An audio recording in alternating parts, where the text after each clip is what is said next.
Hello there, my movie peeps. Thank you so much for clicking on an episode of Side Flick. My name is Chris. We've got some news to talk about here, man. Some of the things we're going to be talking about here is it looks like we finally have the casting for who Johnny Cage will be in Mortal Kombat 2. Very unexpected choice. It looks like we also have the rumored title and plot line for Final Destination 6. It sounds very interesting. Even a live-action Bugs Bunny movie in the works. Oh, it is gonna be a glorious little side flick for y'all. Gonna be talking about that along with so much more, so you guys know the drill. Leave me your opinions down below. Hit that like button, subscribe if you haven't already. And well, without further ado, let's just go ahead and dive into our first movie news story here. Jumping into the first thing we want to talk about here is a small little update concerning Cloverfield 2. Some of you guys might have seen me talk about in previous side flicks that they are finally working on a direct sequel to the original Cloverfield movie, and this isn't going to be some random in-universe sequel. No, it's going to have direct ties to what happened with the very first Cloverfield. And well, a small thing that's kind of going on right now that's got a lot of Cloverfield fans excited is that the old website that was called slusho.com of this weird little slushy drink with 6 different flavors that was tied to the original viral marketing of the very first Cloverfield movie has now out of nowhere come back online after being shut down for so long. This is definitely hinting that the Cloverfield 2 marketing is starting to ramp up, and they're probably going to start slowly releasing things, not sure if on this direct website or just all around. I wish I could comment further what this slushy website had anything to do with the first Cloverfield movie or even the second film, but that's always been kind of like the weird fun mystery with Cloverfield. There's always such intrigue and unknown into that world. This will just be something part of it. I'm more curious to see how they finally connect the story of that first film into a sequel all these years later, and if a lot of the marketing for this new movie will be like this, with just some cryptic stuff out there for fans to find and dissect. Either way, exciting things. I throw it off to you Cloverfield fans. Can you explain to me the Slusho website? And how do you feel about the viral marketing for Cloverfield 2 starting to ramp up? Jumping into something else that had me extremely excited, happy with joy. We got word here that a live-action solo Bugs Bunny movie is coming in the works. Now, this was found out thanks to a writer in Hollywood that had updated his portfolio website, confirming that he was hired by Warner Brothers to write the new script for the movie, and as soon as people started sharing this, getting excited for it, he deleted it off his website. But nevertheless, the information did get out there that a live-action / CGI hybrid movie of Bugs Bunny is in the works, and I could not be more happy, man. I am wanting more of these Looney Tunes style projects to come up. You know, I'm a big fan of the Space Jam series. I, of course, really love Looney Tunes back in action. I'm dying to see what is going on with Coyote vs. Acme. There's just been like complete silence with that film, but I desperately want to see it because it's another Looney Tunes project. And now hearing Bugs Bunny is finally getting his own movie. It's about time, man. Bugs Bunny's such an iconic character. It's about time he got his own dedicated film. Have no idea what the movie could be about or what it'll even entail, but if Bugs Bunny is the center of it, it's gonna be a masterpiece. Anything Bugs Bunny touches is usually great. At least that's what the childhood heart in me says. But you guys hear Bugs Bunny is finally gonna be getting his own solo live action / CGI hybrid. What are some ideas you can think of for what the movie should be about? Moving on here, we got an update on the Blair Witch universe. Some of you guys might have heard me talk about earlier in the year, we were getting reports that a new Blair Witch movie was coming up, and now we have here an update looking like the movie will be directed by Oliver Park. Not a super well-known director, a very up-and-coming one. The other detail that we have from this article is that it's looking to be shot this year, so we'll most likely have this by next year. And again, very much like Cloverfield, Blair Witch is another one of those universes that has so much intrigue. Even going way back to the original film and how that was kind of like a cultural phenomenon and started the whole found footage subgenre, ever since that film, they've just never really been able to recapture that magic. Yet you still have dedicated fans to this universe desperately wanting more. And I'm definitely one of those people who's like always wanting Blair Witch to come out with like a really cool and exciting movie, but I just don't know exactly what that would be. If this would be another generic movie where a group of friends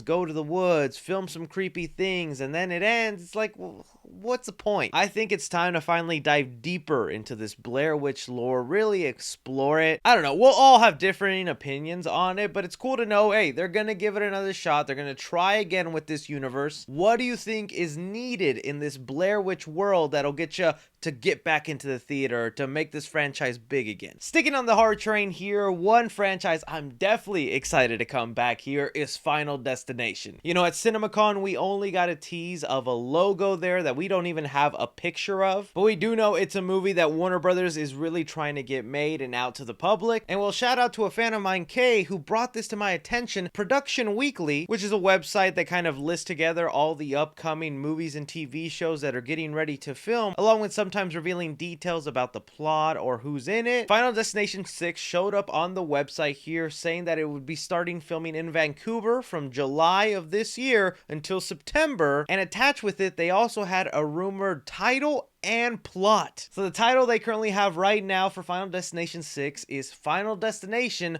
Bloodlines. Okay, interesting. That has me intrigued. Now get a load of this rumored plot. A young woman named Stephanie has a recurring dream about dying in a fire that occurred in the 1960s. She realizes that it's not just a dream, but a premonition of the fate that awaits her family. Her grandmother had escaped the same fate years ago. Now death is coming after Stephanie's entire family, and she must find a way to stop it before it's too late. That right there, my friends, has me kind of hooked, has me kind of intrigued. You know, the biggest thing we were wondering with Final Destination as fans is, what was the big accident gonna be? You know, that's kind of like what gets us hooked in. My personal favorite will always be the roller coaster one in Final Destination 3, you know, but some people really like the car accident in Final Destination 2, or maybe even the race car scene in the later movies. I know a popular theory for like the latest movie was gonna be a cruise ship. People were wanting that to be the big accident of this film, and even the creator of Final Destination debunked that, saying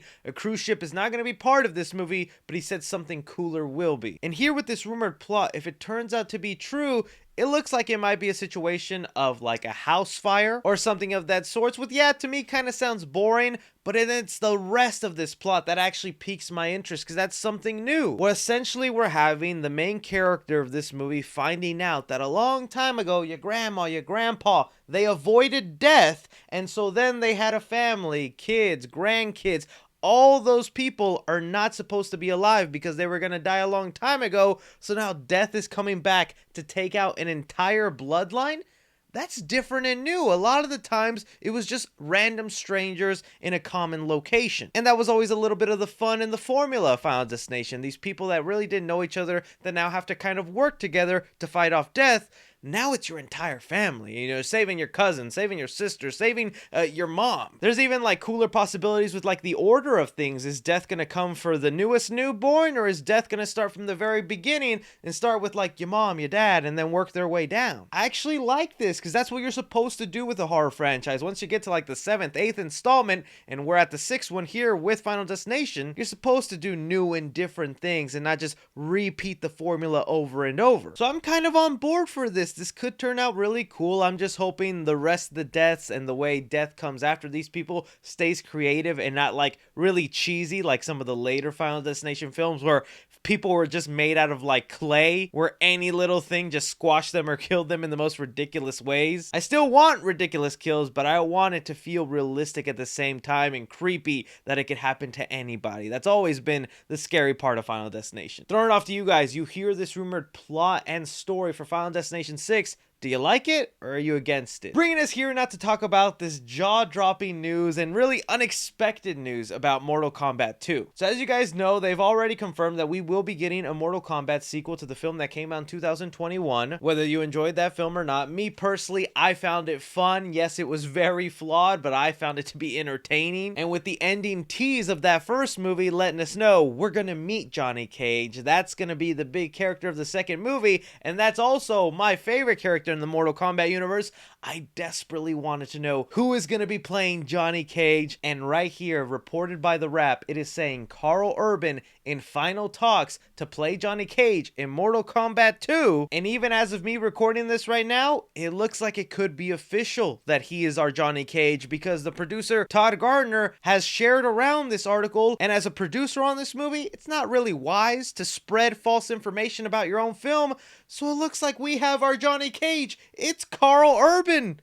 What? I'll be honest with you guys, I hesitated so hard with this news. I did not see the vision. I love Karl Urban as an actor. He's fantastic in The Boys, and he's shown his range in other projects. You know, McCoy on Star Trek, and also the Asgardian he played in Thor Ragnarok. Don't even get me started on him as Judge Dredd. He was fantastic there. I think he's a talented actor, but as Johnny Cage, I don't know, man. Like, I'll give it to Karl Urban in The Boys. He definitely has that, like, douchebaggy attitude with still being charming and smiling in a way that you would want that for Johnny Cage, because that's what he's like in the video games. He's a very douchey but likable guy, very full of himself, has a big ego, but, like, the whole other aspects of Johnny Cage you want, you know, like the martial arts, being able to do the splits. Even the age seems off to me. I would think Johnny Cage would have been a little younger, you know, someone like in their 30s. Karl Urban is 51, which in Hollywood terms really isn't old, but wasn't the age I was expecting for Johnny Cage. So yeah, I definitely have my reservations on this, and I don't know how it could go, but I'm intrigued. I am curious how they are going to play it out. This lets me know they're definitely going with a different version of Johnny Cage. It could be one inspired from one of the Mortal Kombat games where you had like the future version of Johnny Cage, the one that was kind of older, starting to have gray hair, and then he meets his younger version, the more arrogant, inexperienced, very loudmouth one. I'm not saying they're going to introduce that time travel element in here, but they could play up on the elements of that story where we get kind of a washed out actor. Maybe he's not getting roles in Hollywood as much. His heyday is over, and now this is a grizzled Johnny Cage where he feels like there's nothing left in his life. And then he meets up with all these Earth people telling him, oh, you're supposed to fight in a big tournament with us, man. At least that's just something I could think of off the top of my head here, because I don't even see how they could play up the relationship with Johnny and Sonya Blade. That's usually a romantic relationship in the games, and I just don't know if they would do that again here. I'm not sure. I definitely can see there's going to be a lot of angry Mortal Kombat fans with this, you know, busting out people like The Miz or Cody Rhodes and all that other people. Ryan Reynolds, Chris Pratt. Let me just tell you, Chris Pratt and Ryan Reynolds were like always the big ones in my comment section, or Ryan Gosling. Too expensive. Karl Urban, if we're talking about in terms of notoriety, he's well known thanks to The Boys and other things he's been in. But at the same time, he's also not someone I would think is that expensive to get, and definitely fits the budget of Mortal Kombat 2. So this is kind of honestly a smart choice in that aspect. We'll have to wait and see, man, but I was not expecting this. I am open to it, but like I said, I am hesitant. I'm sure once we see the first trailer or footage of how he plays Johnny Cage, I'm going to be 100% sold. This is why I throw it off to you guys. How do you feel about Karl Urban basically being our Johnny Cage? But that is all the Moon News we currently have going on right now, guys. I want to thank you so much for taking time out of my day to watch me talk some Moon News. Don't be forgetting to hit that like button, subscribe if you haven't already, follow me on Twitter at 3C Films or on TikTok at 3C Films. But as always, I'm Chris. Take care.